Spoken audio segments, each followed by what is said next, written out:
Olá, eu sou o professor Júlio Garcia, sou professor do curso de Direito da UniOeste em Foz do Iguaçu e também professor do curso de mestrado em Direito da Univel em Cascavel.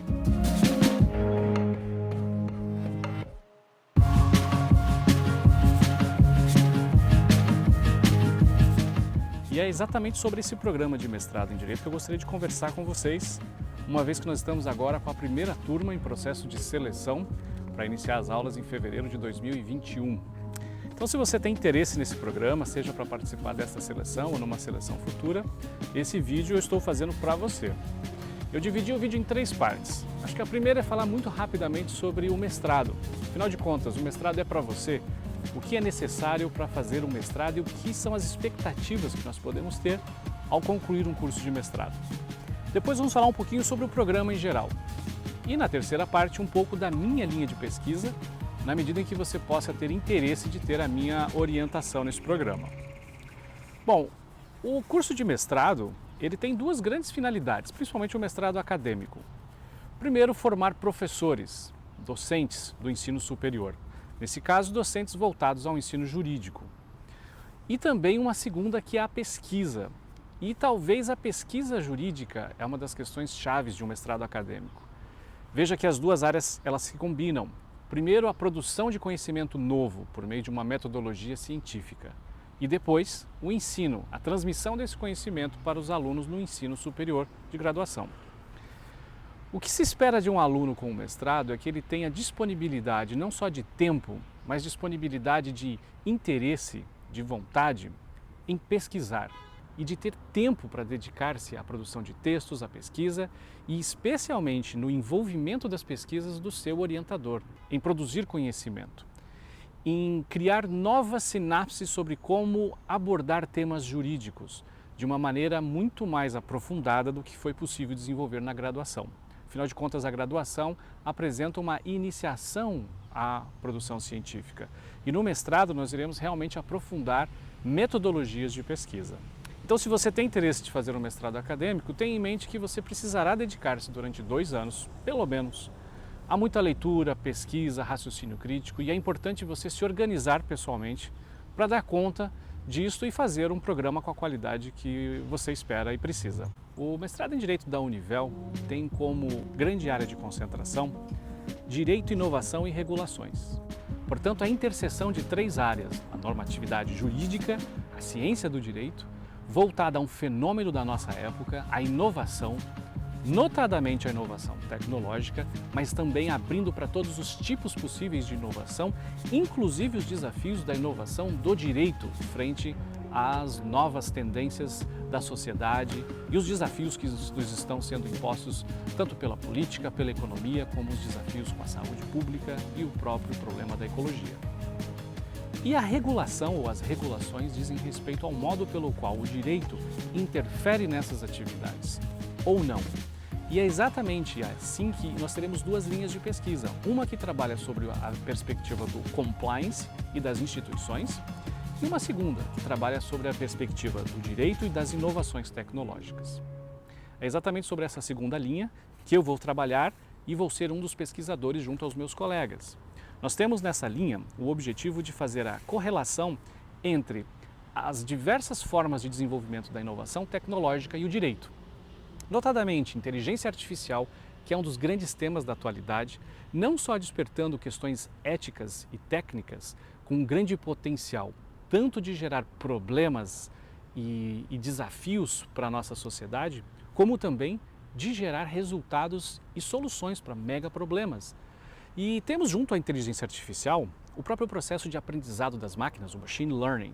Nós temos também o processo do Big Data, ou dos grandes bancos de dados, que envolve inclusive problemas relacionados à privacidade, à manipulação desses dados e até mesmo a interface que esses dados têm com a democracia ou com o processo de relacionamento econômico-social da sociedade. E ainda nós vamos ver que existem uma série de outros fenômenos relacionados à própria biotecnologia. A inovação tecnológica ela está caminhando para todos os diversos lados. Hoje existem técnicas de edição genética impensáveis há poucos anos atrás, como o CRISPR. E temos ainda a possibilidade de desenvolver alterações em sistemas de vida e ecológicos sobre os quais nós não temos pleno conhecimento. e eles estão acontecendo. Nós precisamos estar, portanto, debatendo agora um problema que há poucos anos era considerado quase que ficção científica, ou problemas muito do futuro e que estão cada vez mais próximos e presentes no nosso tempo. Nós precisamos compreender isso na medida em que o próprio oeste do Paraná, o nosso estado do Paraná e o Brasil se insere nesse cenário de pesquisas e já está tendo uma série de avanços e empreendimentos voltados à inovação tecnológica que lidam com esses desafios. A legislação brasileira, o nosso sistema de regulação, ele está preparado para lidar com esse fenômeno?